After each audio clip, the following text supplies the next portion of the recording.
আসসালামু আলাইকুম প্রিয় দর্শক, অন্য মঞ্চের আলাপচারিতায় আপনাদের সকলকে স্বাগত জানাচ্ছি। সুপ্রিয় দর্শক শ্রোতা মণ্ডলী, আজকে আপনারা এই মুহূর্তে ব্যানার এবং হেডলাইন দেখছেন যে আমি সেখানে বলেছি নেত্রীর নির্দেশ। এই ভিডিওটা আসলে এই মুহূর্তে করার তার কারণ হচ্ছে যে আমি এখন থেকে জাস্ট 1 ঘন্টা আগে নেত্রীর সাথে কথা হয়েছিল, বিভিন্ন বিষয়ে কথা হয়েছে। উনি বলেছে আমাদের আসলে আমার নিজের ব্যক্তিগত কোনো কথা ছিল না, টুকটাক দিয়ে একটা প্রশ্ন ছিল করেছিলাম। এরপর উনি যেটা বলল সেটা হচ্ছে যে উনি চাচ্ছে যে এখন নেতাকর্মীদের মধ্যে ঐক্যের দরকার। কোনো বিভেদ, কোনো গ্রুপিং, ওকে পছন্দ না, একে রাখা যাবে না, ওকে ধরা যাবে না, এই সময়টা এখন নেই।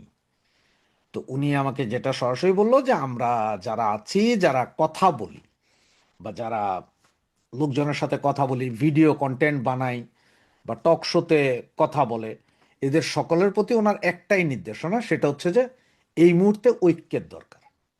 বাংলাদেশ আওয়ামী লীগকে যদি টিকিয়ে রাখতে হয়, বাংলাদেশকে যদি বাঁচাতে হয়, তাহলে আমাদের ভেতরে টোটাল ঐক্যের প্রয়োজন।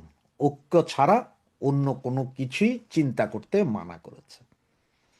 এবং উনি সরাসরি আরো যেটা বলেছে সেটা হচ্ছে যে যদি তোমরা আমাকে, সরাসরি আমাকে যেটা বলেছে আমি সেটা বলছি, তিনি আমাকে বলছেন যদি তোমরা আমাকে নেত্রী মনে করো বা আমার প্রতি যদি তোমাদের কোনো শ্রদ্ধা বোধ থেকে থাকে, তাহলে তোমাদের প্রতি আমার নির্দেশনা এটা যে কোনো দিকে এখন তাকানোর তোমাদের সময় নেই। কোথায় কে কোন কমিটি দিচ্ছে, কোথায় কে কোন কি করছে না করছে, এগুলো নিয়ে কোনো চিন্তার দরকার নাই। আমার সিদ্ধান্তই চূড়ান্ত। আমি সিদ্ধান্ত নিব, আমি সিদ্ধান্ত দিব কে থাকবে কে থাকবে না, কে বসবে কে বসবে না, কে কি করবে। সুতরাং এখন যা হচ্ছে বা যা হতে চলেছে সেগুলোর দিকে নজর না দিয়ে ঐক্যের চেষ্টা করো। সোজা কথা ওনার ওনার সোজা কথা ছিল আমার প্রতি এটা যে ঐক্যের চেষ্টা করো, যে ঐক্য দরকার। এবং সেই ঐক্যটা কিভাবে করতে হবে না করতে হবে সেইটা না আমি জানি। এবং তিনি এতটুকু বলছে, আমি জানি আমার তৃণমূলের কর্মী, আমার তৃণমূলের সন্তান যারা আছে তারা কিভাবে কাজ করছে, কে কিভাবে কাজ করছে, কে কোথায় যাচ্ছে, কে কিভাবে সারভাইভ করছে, সবই আমি জানি। আমি এতটুকুই জানি আমার কোন কোন নেতা কর্মীদের বাড়িঘর ভাঙচুর হয়েছে, মামলা আছে, মোকদ্দমা আছে, যা হয়েছে সবই আমি জানি। আমার কাছে পুরোপুরি রিপোর্টগুলোই আছে। সুতরাং এখন যাই করবে করুক, এখন ওরা যেভাবে যেখানে যেভাবে যত গ্রুপিং আছে গ্রুপিং করার চেষ্টা করতেছে এগুলো আমি জানি। কে কোথায় কোন গ্রুপিং করছে সেটাও আমি জানি। কোন নেতা কোন গ্রুপকে কি বলছে সেটারও ম্যাক্সিমাম আমি জানি। এগুলো লিপিবদ্ধ করা আছে আমার কাছে। এবং সেগুলো থেকেই আমি বলছি যে যে যেভাবে চলছে একটু চুপ থেকে চলতে দাও। ওর বিরুদ্ধে অমুক চোর, অমুক ডাকাত, অমুক এই করেছে, অমুক খবর নেয় না, এই সবগুলো না বলে এই মুহূর্তে সরাসরি ঐক্যের দরকার। কারণ এই ঐক্যটা যখন ঠিক হবে আমাদের মাঝে, তখনই বাংলাদেশ আওয়ামী লীগ আবার সগৌরবে ফিরে আসবে। আবার আমরা দেশের উন্নয়ন করতে পারবো। দেশবাসীকে সাথে নিয়ে আমরা বৃহত্তর আন্দোলন গড়ে তুলতে পারবো এবং আমরা সামনে এগিয়ে নিয়ে যেতে পারবো দেশকে। আর যদি আমাদের মধ্যে যদি বিভেদ থাকে তাহলে সেটা সম্ভব না। সুন্দর একটা কথা বলেছেন উনি, সেটা হচ্ছে উনি বলছে ব্রিটিশদের ডিভাইড অ্যান্ড রুল ছিল, যে আমাদেরকে ডিভাইড করা হয় এবং ডিভাইড করার পরে আমরা রুল করতে পারি। সেটা উনি পরিষ্কার বলেছেন। সেই হিসাবটাই আওয়ামী লীগের ভেতরে চলছে। উনি এটাও আমাকে পরিষ্কার একটা কথা বলেছেন যে দেখো, আমি জানি যে 5ই আগস্টের পরে কোন কোন নেতা বা কোন কোন নেতা হওয়ার লোকজন নিজেদের ব্যবসা বাণিজ্য সব কিছুই আজ পর্যন্ত পরিপূর্ণভাবে চালিয়েছেন। কোন কোন নেতারা বারবার বিদেশ সফর করেছেন, এসেছেন, গিয়েছেন, খেয়েছেন বাংলাদেশে বসে, এগুলো আমি সব জানি। তাদের কাদের কাদের কোনো সমস্যা হয়নি, কারা কারা এনসিপি বিএনপির সাথে সমঝোতা করে বা তাদের সাথে লাইন করে ব্যবসা বাণিজ্য সবকিছু টিকিয়ে রেখেছেন এবং বিভিন্ন মিছিল মিটিংয়ের খবরগুলো তাদের হাতে তুলে দিয়েছেন, এটাও আমরা জানি। এবং উনি এও বলেছেন এখন না শুধু, এখন না, উনি বলেছেন এখন না শুধু, অতীত কারা কারা আমার দলের কোন কোন নেতা কার কার সাথে আপনার সহযোগিতা করেছেন, কোন কোন নেতা কোন কোন দলের লোকদের সাথে গোপন মিটিং করেছেন সবই জানি। এবং এই মুহূর্তে কোন কোন নেতারা এগুলো করছেন সেগুলো আমি সবই জানি, আমার কাছে সমস্ত রিপোর্টই আছে, সব কিছুই আছে। সুতরাং এগুলো নিয়ে অন্তত তোমাদের কোনো টেনশনের বিষয় না, তোমরা তোমাদের কাজ চালিয়ে যাও, আমার তৃণমূল কর্মীদের কাছেও পৌঁছে দাও যে যে যার যার মতো কাজ চালিয়ে যেতে।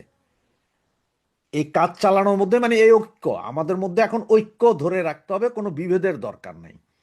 কে কি করছে না করছে সবই ওনার নখদর্পণ। সুতরাং ওনার এই নির্দেশ যে বিভেদ নয়, ঐক্য চাই, আর ওই আমাদের এই ঐক্যই আওয়ামী লীগকে ফিরিয়ে আনতে পারে। এবং উনি আমাকে বলেছেন বেশি দেরি হবে না, সবাই একটু ধৈর্য ধরেন, ধৈর্য ধরে থাকলেই আপনার সব কাজ সমাধান হবে। এবং জাস্ট বলেছেন চোখ কান খোলা রাখেন, চোখ কান খোলা রাখেন। আমাদের মধ্যে এখন দেখেন অনেকে, এই আমি এটা জিজ্ঞেস করেছিলাম নেত্রীকে, যে নেত্রী আমাদের মধ্যে অনেকেই এখন ফেসবুকে বিভিন্ন লিখছেন, ধরেন 10 জনের নাম দিচ্ছেন, অমুক অমুক অমুক অমুক অমুক 10 জনের নাম দিচ্ছেন যে কারা কারা কাকে আপনি সেক্রেটারি দেখতে চান, কাকে আপনি সভাপতি দেখতে চান, এইসব। তখন উনি বলছে যে এগুলো সবগুলোই সেই কুচুকরি মহল যারা আওয়ামী লীগকে বিপদে ফেলেছে, এরাই সেই কুচুকরি মহল যাদের থাইল্যান্ডে কটেজ আছে, যাদের ইউরোপ আমেরিকাতে বাড়ি গাড়ি আছে, কোটি কোটি টাকা দুর্নীতি করেছে, চাঁদাবাজি করেছে, কমিটি বাণিজ্য করেছে, এগুলো সেই সমস্ত লোক, তাদের কাছ থেকে সাবধানে থাকুন। এবং উনি সরাসরি বলেছে আমাকে, কেন উনি আমাকে বললো যে এরকম আমাদের মতো যাদের সাথে ওনার কথা হয় তাদের সকলকেই বলেছে যে চোখ কান খোলা রাখেন, লিস্ট করে রাখেন আপনারা, কিন্তু ঐক্যের দরকার। এই মুহূর্তে কোথাও যায় ফাইটিংয়ে যাওয়ার দরকার নেই। ফাইটিং মানে হচ্ছে আমরা ফেসবুকে অমুকের বিরুদ্ধে তমুক, তমুকের বিরুদ্ধে তমুক, এইভাবে না লেগে বলছে যে যেটা সেটা আস্তে আপনি এড়িয়ে যান এবং লিস্ট করে রাখেন।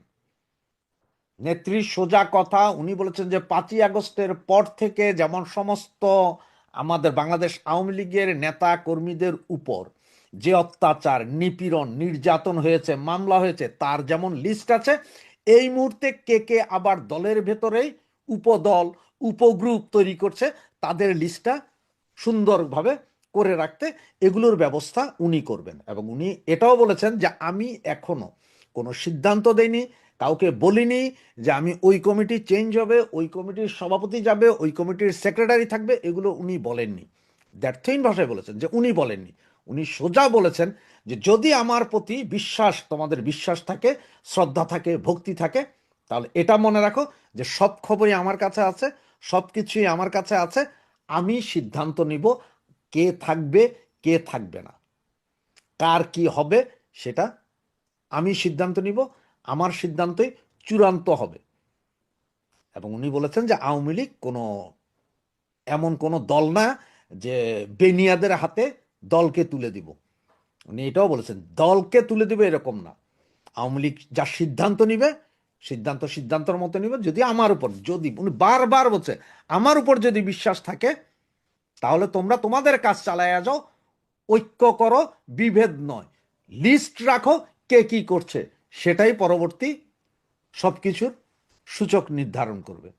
এই কথাটাই ওনার। শেখ হাসিনা যেটা বলেছিলেন এই প্রথম, যেটা বাংলাদেশে যেহেতু খবর ছাপা হয় না, শেখ হাসিনা তিনি বলেছিলেন যে তিনি প্রথম প্রকাশ্যে বললেন, আপনি যেটা শুরুতে বলেছিলেন আওয়ামী লীগের অনেকে ভোট দিয়েছে বিএনপিকে, এটা বাংলাদেশে তো সকলেই জানো, আমি নিজেও ফোন পেতাম যে অনেক জায়গা থেকে, ময়মনসিংহ থেকে তারা ফোন করে আমাকে জানিয়েছেন দাদা জামায়াতকে রুখে দিলাম, আমরা ভোট দিয়েছি সবাই আওয়ামী লীগ এই বিএনপি।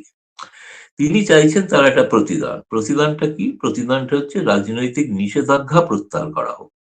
কারণ এই যে অনেকের আকাঙ্ক্ষা, যেটা মনে হচ্ছে, ধরুন আজকে যদি একটা নেতৃত্ব নতুন কাঠামো তৈরিও হয়, তারা কাজ করবে কি করে? কারণ কাজ করলেই তো, আপনি তো বলছেন তাদের জেলে পড়া হচ্ছে, তাদের বয় বাংলা স্লোগান দিলে জেলে পড়া হচ্ছে। বঙ্গবন্ধুর স্মৃতির প্রতি শ্রদ্ধা জানাতে গিয়ে জেলে পড়া হচ্ছে। সুতরাং পরিবেশটা যে খুব বদলে গেছে তা হয়তো নয়। এর একটা বড় কারণ যে পুলিশ এবং শৃঙ্খলা রক্ষা বাহিনীর মধ্যে এখনো আমার মতে জামায়াতের প্রভাব বেশি। সেটা সম্পূর্ণ এখনো ভাবে কিন্তু তার কিন্তু শুদ্ধিকরণ যদি বলেন তাহলে শুদ্ধিকরণ হয়নি। কিন্তু নিরপেক্ষ আ অফিস মানে আমলা, নিরপেক্ষ পুলিশ প্রশাসক তারা কিন্তু এখন তারা একটা নির্দিষ্ট আদর্শে বিশ্বাসী এরকম। বহু জায়গায় বহু থানায় দায়িত্ব আছে যারা, তারা কিন্তু নিজেরা সবসময় প্রধানমন্ত্রী নির্দেশ দিচ্ছেন গ্রেপ্তার করতে। এটা কথা কেউ বলেনি এখনো, শুনিনি। কিন্তু স্থানীয় স্তরে এই ঘটনাগুলো হচ্ছে, অতি উৎসাহী হচ্ছে। তারা ভাবছেন যে একটা কথা আছে না, রাজা যত করে মানে তার যে যারা সঙ্গী সাথী তারা আরো বেশি দেখাতে চায় রাজার প্রতি আনুগত্য। সেইরকম আরকি। আনুগত্য দেখাতে গিয়ে অনেকে উৎসাহী করছে। কিন্তু একটা মিশ্র, এটা থেকে বোঝা যায় তারেক রহমান সরকার একটা অভ্যন্তরীণ একটা চ্যালেঞ্জের মুখে আছে। দেখুন কয়েকদিন আগে তো বঙ্গবন্ধুর ছবিওয়ালা যে টাকা যেটা নিষিদ্ধ করেছিলেন ইউনূস, সেটা তো চালু হলো। তাই না? ফলে একদিকে বঙ্গবন্ধুর নামে স্লোগান দিলে, জয় বাংলা দিলে গ্রেপ্তার হচ্ছে, আবার বঙ্গবন্ধুর নামে স্মৃতি যেগুলো, সেগুলো খুব সামান্য হলেও কিন্তু এই টাকাটা যে প্রকাশ হলো, এটা তো তারেক রহমান সাহেবের অনুমতি ছাড়া সম্ভব ছিল না। তাই না? ফলে এই যে মিশ্র প্রতিক্রিয়া, আমার মনে হয় এখনো একটু সময় লাগবে পরিস্থিতি স্বাভাবিক হতে। কিন্তু রাজনৈতিক কর্মকাণ্ড আওয়ামী লীগ যদি করতে না পারে, তাহলে সেই আপনি পার্টি তৈরি করুন, গঠন করুন। সেদিনের যে সভা, সেই সভায় কিন্তু আপনার জয় বা পুতুল কাউকে দেখেননি। তারা কিন্তু কেউ ছিল না। অন্যরা অনেকেই ছিল। প্রেসিডিয়াম সদস্যদের অনেকেই ছিল এবং আমি মানে যেহেতু অত্যন্ত ৫ ঘন্টা ব্যাপী দীর্ঘ সভা, পুরোটা ৫ ঘন্টা আমার পক্ষে, আমি শেষে অপেক্ষা করছিলাম শেখ হাসিনার বক্তব্যই শোনার জন্য। কিন্তু আমি ওবেদুল কাদের, জাহাঙ্গীর কবির নানক, সিরিয়াল নেতা তাদের অনেক বক্তব্য আমি শুনলাম আরকি। অর্থাৎ আমার কাছে মনে হয়েছে সেই শেখ হাসিনা সেই পার্টি নেতৃত্বকেই কিন্তু আবার সামনে আনলেন। মানে নতুন বলতে আপনি যদি বলেন যে হ্যাঁ, যুব নেতা যারা তারা উপস্থিত ছিলেন। ভবিষ্যতে তারাই হবে তো দলের কান্ডারি। কিন্তু সেটার কোনো সিদ্ধান্ত নিয়ে লাভ নেই কোনো। এই মুহূর্তে দরকার তৃণমূল স্তরে আম আওয়ামী লীগের নেতাদের যেটা নির্দেশ, সেটা হচ্ছে তারা যেন তৃণমূল স্তরের কর্মীদের সঙ্গে একটা যোগাযোগ রাখেন। একসময় যখন ক্ষমতায় ছিলেন তখন অনেক অভিযোগ ছিল এই নেতাদের পাওয়াই যেত না। কর্মীরাই পেতেন না। ফলে এখন কর্মীদের সঙ্গে নিয়মিত যোগাযোগ রাখা এবং যারা আমি জানি এটা কিন্তু করছেন, অনেকেই করছেন। কিছুটা শারীরিক অসুস্থতার কারণে ওবেদুল কাদের করতে পারেননি। কিন্তু তিনিও এখন সুস্থ হয়ে গিয়েছেন। সেদিন ভাষণও দিয়েছেন। ফলে তাকে নিয়ে যে জল্পনা ছিল তিনি অসুস্থ, সেটারও একটা বিভ্রান্তি দূর হয়েছে এবং সকলেই সুস্থ সবল আছেন। মানসিকভাবে চিন্তা করছেন। কেউ তারা বাংলাদেশকে ভুলে যাননি। এখানে এই ধারণাটা একটা দেওয়া হয় তারা খুব নিরাপদে আ এবং আরামদায়কভাবে আছেন।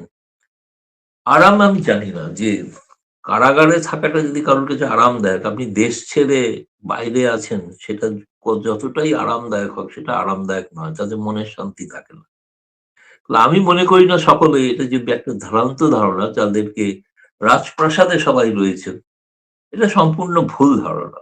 ভুল ধারণা এই কারণে আমি বলছি, তারা যদি করতে পারতেন, অন্যরা তো ৫ তারা হোটেলে মিটিং করতে পারতেন। ৫ তারা হোটেলে তারা সাংবাদিক বৈঠক করতে পারতেন।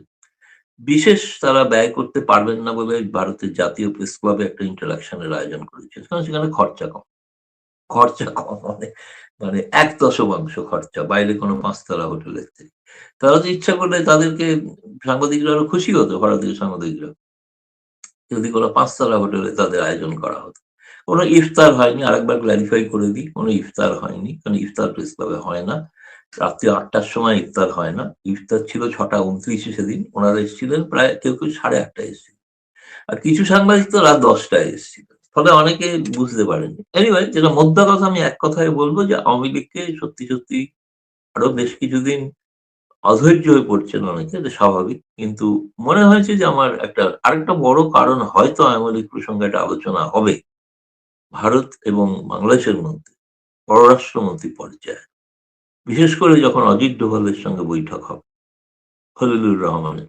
এবং বিভিন্ন আলোচনার মধ্যে আওয়ামী লীগের প্রত্যাবর্তন বিষয়টা থাকতে পারে। এই কারণেই থাকতে পারে যে ভারত মনে করে যে বাংলাদেশের রাজনীতি ইনক্লুসিভ রাজনীতি হওয়া উচিত। দ্বিতীয়ত ভারতের কাছে বিপদ হচ্ছে যেটা, সেটা জামায়াত যাতে কোনোভাবে ক্ষমতার কাছাকাছি না যায়, তাদের চাপে যেন তারেক রহমান সরকার না পড়ে। তাদের চাপে না পড়তে গেলে তাদের কিন্তু তৃণমূল স্তরে সহযোগিতা দরকার আওয়ামী লীগের।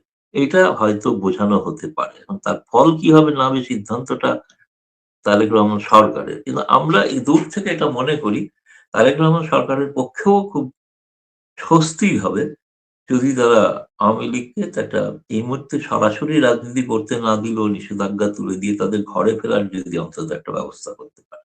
যেই বাংলাদেশের সৃষ্টি করেছে, জন্ম দিয়েছে আওয়ামী লীগ, যেই বাংলাদেশের বেশিরভাগ মানুষ আওয়ামী লীগকে সমর্থন করে, সেই বাংলাদেশে আওয়ামী লীগ নিষিদ্ধ। শুধু নিষিদ্ধই নয়, কেউ যদি আমাদের মহান নেতা, এই বাংলাদেশের জন্মদাতা, বাংলাদেশের স্থপতি বঙ্গবন্ধু শেখ মুজিবুর রহমানকে ধারণ করতে যান, তাহলেই তিনি অপরাধী হিসেবে চিহ্নিত হচ্ছেন। আওয়ামী লীগের কর্মী সমর্থকদের বলা হচ্ছে ফ্যাসিস্ট। ফ্যাসিস্ট কে? একটু যদি ভাবেন বুঝতে পারবেন এই টার্ম ব্যবহারের উদ্দেশ্যটা কি। গ্রামগঞ্জে যখন আওয়ামী লীগের কর্মী সমর্থকদের ফ্যাসিস্ট বলা হয়, তখন স্বাভাবিকভাবেই ভরকে যান যে ফ্যাসিস্টটা আবার কি, নিশ্চয়ই কিছু একটা। ফ্যাসিস্টের সহজ সংজ্ঞা হচ্ছে একনায়কতন্ত্রে বিশ্বাস করে, ভিন্নমত সহ্য করতে পারে না, বা রাষ্ট্র কোনো একজন নেতাকে সর্বোচ্চ মনে করে, গণতন্ত্র, মানবাধিকার, মত প্রকাশের স্বাধীনতা দমন করে, এবং প্রায়ই উঠতে বসতে জাতীয়তাবাদকে অতিরঞ্জিতভাবে ব্যবহার করে, প্রয়োগ করে। শেখ হাসিনা বা তার দল আওয়ামী লীগ এর কোনটি করেছেন? আবার বাংলাদেশে অন্যান্য রাজনৈতিক দল এর চেয়ে বেটার কিভাবে? আমাকে তো অ্যাপেল টু অ্যাপেল কম্পেয়ার করতে হবে। আমেরিকান কনস্টিটিউশনে নিশ্চয়ই আমার বাংলাদেশ চলবে না, এমনকি ভারতের সাথেও বাংলাদেশের তুলনা চলবে না। তার প্রমাণ তো আমরা দেখতেই পাচ্ছি। তারেক রহমান ক্ষমতায়, কিভাবে দেশ চলছে। আমার প্রশ্ন হচ্ছে, যখন আওয়ামী লীগের কর্মী সমর্থকদের ফ্যাসিস্ট বলা হয়, শেখ হাসিনাকে ফ্যাসিস্ট বলা হয়, তারা কি উত্তর দেন? দুঃখজনক হলে সত্য, তারা উত্তর দেন না। প্রমাণ করতে ব্যস্ত হয়ে যান যে আমি ফ্যাসিস্ট না, আমি বাকশাল না, আমি হিন্দু না। আওয়ামী লীগ এতই শক্তিশালী একটা দল, এবং বঙ্গবন্ধু শেখ মুজিবুর রহমান এতই বিশাল যে তার বিশালত্বের কাছে সবকিছু তুচ্ছ। বিএনপিকে সেই জিয়াউর রহমানের আমল থেকে, যদিও জিয়াউর রহমান নিজে কখনো স্বাধীনতার ঘোষক হিসেবে নিজেকে দাবি করেনি, থ্যাংক ইউ, সেই জিয়াউর রহমানের বিএনপি মানে একটা ক্লাব, তারা কখনো এককভাবে ক্ষমতায় যেতে পারে না। তাদের এই দুই জামাতি ফামাতি, এই ধরনের রাজাকার, আলবদর, আলশামস নিয়ে ক্ষমতায় যেতে হয়। কারণ ওই যে বললাম শুরুতে, আওয়ামী লীগের ভোট বাংলাদেশে অন্য যে কোনো দলের চেয়ে বেশি। তো সেই বিএনপির সকল চেষ্টার মূলে দেখবেন যে বঙ্গবন্ধুকে তুচ্ছতাচ্ছিল্য করা, আওয়ামী লীগের সমালোচনা না করে বরং বিভিন্ন গুজব ছড়ানো, এবং আওয়ামী লীগ সেই গুজবে কিন্তু পড়ে। এটা আওয়ামী লীগের বিপর্যয়ের অন্যতম বড় কারণ বলে আমি মনে করি। ছাত্রজীবনে আমি যখন খুব অল্প সময় ছাত্রলীগ করেছি, কর্মী, সাধারণ কর্মী, মাঝখানে পেছনে থাকতাম, নেতা কোনোদিন ছিলাম না, কোনোদিন হবও না, কোনোদিন রাজনীতি করব না। তো মানে এই যে মুক্তিযুদ্ধ, আওয়ামী লীগের এই দুঃসময়ে তাদের অধিকার নিয়ে কথা বলতে গেলে অনেক আওয়ামী লীগারই মনে করে আমি ওদের সামনে মেম্বার ইলেকশন করব না, চেয়ারম্যান না, আবার মন্ত্রী ভেবে ফেলেছে কে জানে। তো দেখেন, আমি যখন ছাত্রলীগ করেছি তখন আমাদের প্রতিপক্ষ ছাত্রদল বা শিবির, তারা তখন ট্যাগ দিত এই বাকশালী বলে, এবং আমার সহপাঠীরা বা ছাত্রলীগের অন্যান্য লিডাররা তারা এটা প্রমাণে ব্যস্ত থাকতেন যে না না, আমরা বাকশালী না। বাকশাল যেমন একটা খুব অপরাধ। এই যে বাকশাল, বা এর আগে আওয়ামী লীগ 1970-এর নির্বাচনে এই যে ব্যাপক জয় পাওয়া, বঙ্গবন্ধুকে ক্ষমতা দিতে অস্বীকৃতি জানানো পাকিস্তানিরা, এরপরে আমাদের গণমানুষের উপরে তারা যেভাবে হামলা চালিয়েছিল, সেই হামলার বৈধতা হিসেবে নিয়ে এসেছিল কিন্তু যে আওয়ামী লীগ হিন্দুর দল। আপনি যদি 1980-র দশকে জন্মে থাকেন বা 90, একটা জিনিস খেয়াল করেছেন নির্বাচনের সময়, যে শেখ হাসিনাকে ব্লেম দেওয়ার চেষ্টা হতো যে শেখ হাসিনার মাথায় তিলক, শেখ হাসিনা হিন্দু, বঙ্গবন্ধু শেখ মুজিবুর রহমানের নাম নাকি কি দেবাশিস চক্রবর্তী। এই মিথ্যা, নির্লজ্জ মিথ্যা গুজবের আশ্রয় কিন্তু এখন নিচ্ছে না এই দলগুলো, এগুলো অনেক আগের। ভারতে আপনি যদি কোনো অনুষ্ঠানে যান আপনাকে তিলক দিতে পারে, বোঝার জন্য বলছি, আমাদের দেশে এই সম্মাননার ইয়েটি নেই। তো এগুলো কেউ পরিয়ে দিলে এর মানে আপনাকে হিন্দু বানিয়ে ফেলছে না, হিন্দু হওয়া যায় না। শাস্ত্র অনুযায়ী হিন্দু আপনি হইতে পারবেন না। এখন যদিও কিছু নব্য ওই লাভ জিহাদি টাইপের গেরুয়া জিহাদি আছে, তারা ঘারো আপসি কি কি যেন করে, এবং হিন্দু ধর্মাবলম্বীদের মধ্যে এরকম কোনো টেন্ডেন্সি নেই যে আপনাকে হিন্দু বানাবে। না, এইটা আব্রাহামিক রিলিজিয়ানে হয়, সেমিটিক রিলিজিয়ানে। খ্রিস্টানরাই চেষ্টা করে, মুসলিমরাই চেষ্টা করে, আবার ইহুদিদের এই জন্মগতভাবে ইহুদি হতে হয়। তো আওয়ামী লীগের বিরুদ্ধে এই বদনামগুলো যতবার এসেছে, মুক্তিযোদ্ধাদেরকে যখন মালাউন বলা হয়েছে, হিন্দুর দালাল বলা হয়েছে, তখন অনেক মুক্তিযোদ্ধাকেও দেখেছি নিজেকে একটু বেশি মুসলিম প্রমাণে। এই যে গত টার্মে দেখেন না, আওয়ামী লীগের 16 বছরে তারা হেফাজতকে কোলে তুলেছে, অন্যান্য ইসলামিক সন্ত্রাসী যেগুলো ওই যে চরমনাই ফরমনাই সব কটাকে কাছে টেনে নিয়েছিল, পাচ্ছে না তারা আবার আওয়ামী লীগকে হিন্দু ট্যাগ দেয়, মুসলমান হওয়ার চেষ্টা করেছিল। আওয়ামী লীগের কাজ মুসলমান হওয়া নয়। মহান মুক্তিযুদ্ধে হিন্দু ট্যাগ দেওয়া হয়েছিল, তখন মুক্তিযোদ্ধাদের কাজ ছিল না বেশি বেশি করে ধর্ম ইয়ে করা। পাকিস্তানিরা আমাদেরকে জালি মুসলিম বলেছিল, কালো বেটে এগুলো বলেছিল। আমাদের প্রমাণ করার দরকার নাই যে আমি সাদা, আমি লম্বা। কিছু জিনিস বদলানো যায় না, বদলাতে হয়ও না। আপনার গায়ের চামড়া যা আছে ওইটাই আপনি, আপনার হাইট যা আছে ওইটাই আপনি। বড়জোর আপনি বৃদ্ধি করার জন্য কলিকাতা হারবাল খাইতে পারেন, এগুলো অনেকেই চেষ্টা করেন, এতে কোনো লাভ হয় না। বোঝার চেষ্টা করেন, আপনি যা আপনি তা। আপনাকে কে হিন্দু বললো কে খ্রিস্টান বললো তাতে কি যায় আসে? এই যে আচ্ছা আমি বাকশালী না, বাকশাল কত চমৎকার একটা কনসেপ্ট ছিল। আওয়ামী লীগের কোনো নেতাকর্মী এই বিষয়ে কথা তো বলেইনি, এর সৌন্দর্য, এর এর বিশালতা তুলে তো ধরেইনি, বরং গা বাচ্চাতে ব্যস্ত ছিল। আমরা এই প্রজন্মের কিছু তরুণ যুব বাকশাল নিয়ে পড়াশোনা করছি, এবং সামনে ভিডিও আসবে, 13-14 পর্বের হবে এটি, হয়তো বা একটু কমও হতে পারে। কিন্তু বাকশাল কি, কিভাবে, কেন প্রয়োজন ছিল, এবং এর বিশালত্ব কোথায় কোথায় সব তুলে ধরবো, এবং এটি আমি কথা দিচ্ছি। এই চেনগুলো খেয়াল করেন। আগে ছিল আওয়ামী লীগ মানে হিন্দু, তারপরে আসলো বাকশালী, তারপরে এই গত 16 বছরের ক্ষমতা। এই ক্ষমতায় কেন আওয়ামী লীগ ছিল, কেন বিএনপি তাদের রাজনৈতিক অধিকার আদায় করে নিতে পারেনি, এই দোষ আওয়ামী লীগের। আওয়ামী লীগ হয়ে গেল ফ্যাসিস্ট, এবং আওয়ামী লীগের নেতা কর্মী নিজেকে এটা প্রমাণে ব্যস্ত যে আমরা ফ্যাসিস্ট না। ফ্যাসিজমের সংজ্ঞা কি তাও বললাম। স্বৈরাচার আবার আর ফ্যাসিস্ট অনেকে এক করে ফেলে, স্বৈরাচার আর ফ্যাসিস্ট এক না, অনেকটা মিল আছে অনেক দিক থেকে, আবার বিশাল বেমিলও আছে, সেদিকে আর না যাই। আপনাকে স্বৈরাচারী বলল, মালাউন বলল, কি হিন্দু বলল, কি খ্রিস্টান বলল, এতে কিচ্ছু যায় আসে না। আপনার প্রতিপক্ষ যারা, মানে জামাতকে আমি কখনোই মনে করি না কোনো মানুষ প্রতিপক্ষ মনে করবে, কারণ আপনি তো রাজনীতিতে বাঘকে বা ছাগলকে প্রতিপক্ষ মানবেন না, কারণ তার মানে সে অন্য গোত্রের, অন্য জিনিস, তার সাথে মানে অ্যাপল টু অ্যাপল কম্পেয়ার করা যাবে না। তো জামাত কি, ওরা তো বাংলাদেশের নাগরিকই না, ওরা তো মানুষই না, এবং অন্য কোনো প্রাণীও না। ওদের চেয়ে পৃথিবীর নর্দমার কীটা উত্তম। তো জামাত বাদ দিয়ে অন্যান্য যারা আছে, অন্ততপক্ষে মুক্তিযুদ্ধকে কাগজে কলমেও স্বীকার করে, তো তাদেরকে যদি প্রতিপক্ষ মনে করেন এবং জবাব দিতে চান, তাহলে কে ফ্যাসিস্ট বলল, কে আপনারে হিন্দু বলল, কে আপনাকে বাকশালী বলল, এতে কিচ্ছু যায় আসে না।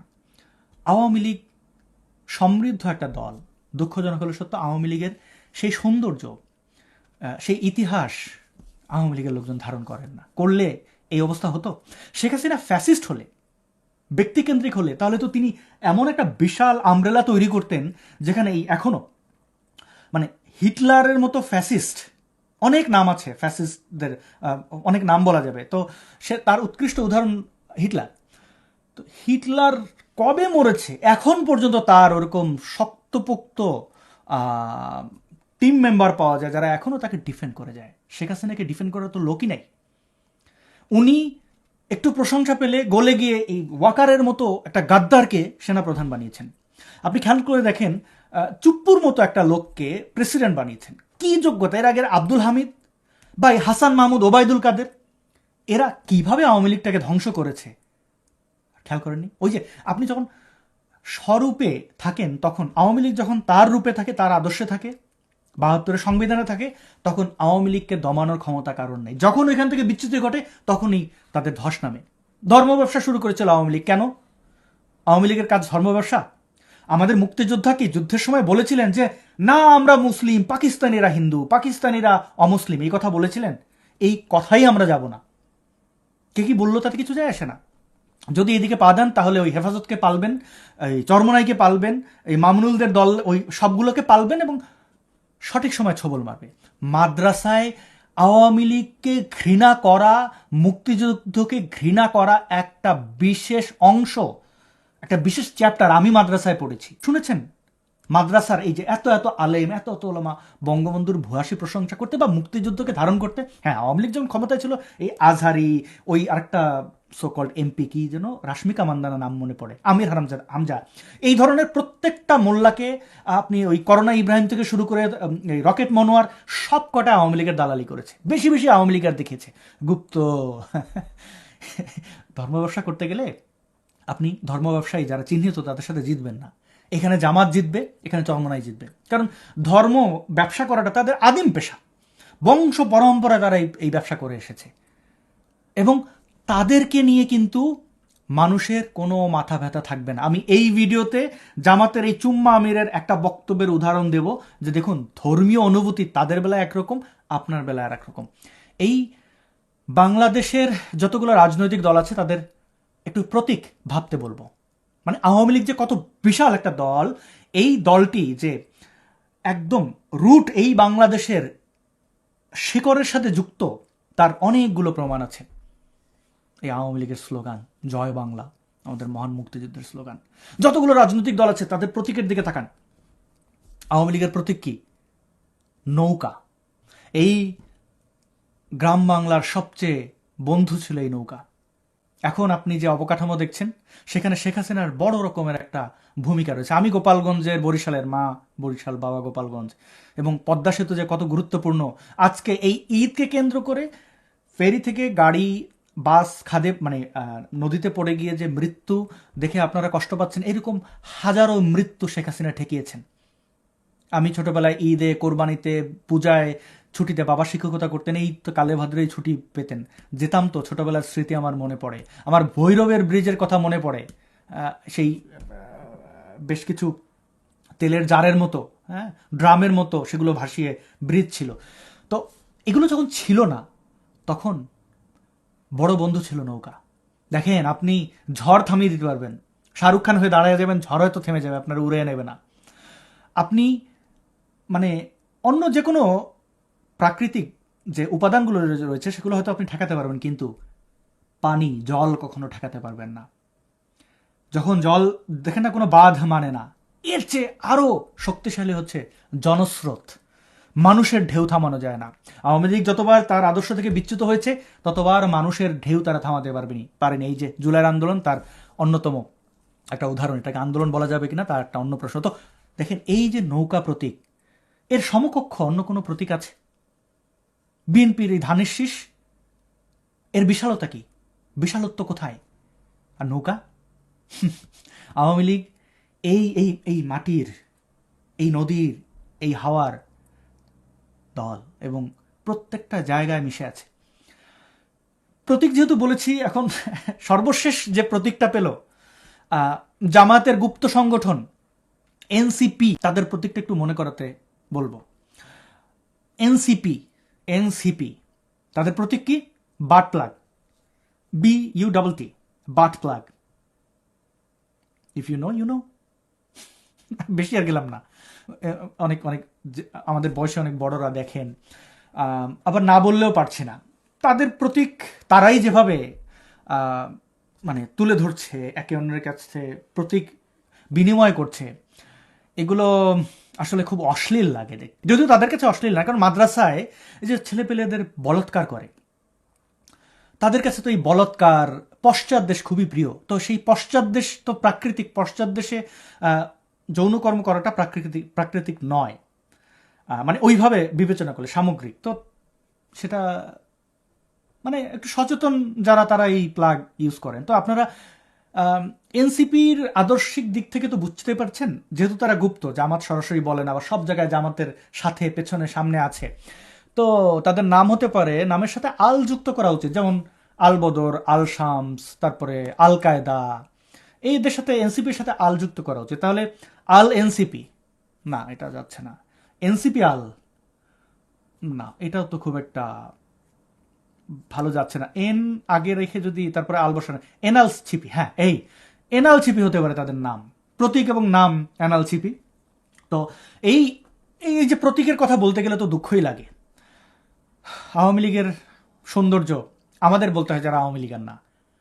শেখ হাসিনা যদি ফ্যাসিস্ট হতেন তাহলে তার এরকম অসংখ্য চেলা রেখে যেতেন, গ্লোরিফাই করার লোক রেখে যেতেন, কিন্তু উনি পেলেছেন অসভ্য চোর বাটপার হাসান মাহমুদ। হেফাজতের সাথে চুম্মাচুম্মি করে একদম 10টার 12টা বাজিয়ে দিল। কথায় কথায় বিএনপি জামাত বলতে বলতে সেই বাঘের গল্পের মতো যখন বিএনপি জামাত সত্যি আসলো তখনও তারা বিএনপি জামাত বলেছে চর্বিত চর্বণ হিসেবে, কেউ বিশ্বাস করেনি। এমনকি শেখ হাসিনা যখন বলেছিলেন ওরা রাজাকারের নাতিপুতি, আমরা বিশ্বাস করিনি। বারবার বলেছেন বাঘ আসছে, আমরা প্রতারিত হয়েছি।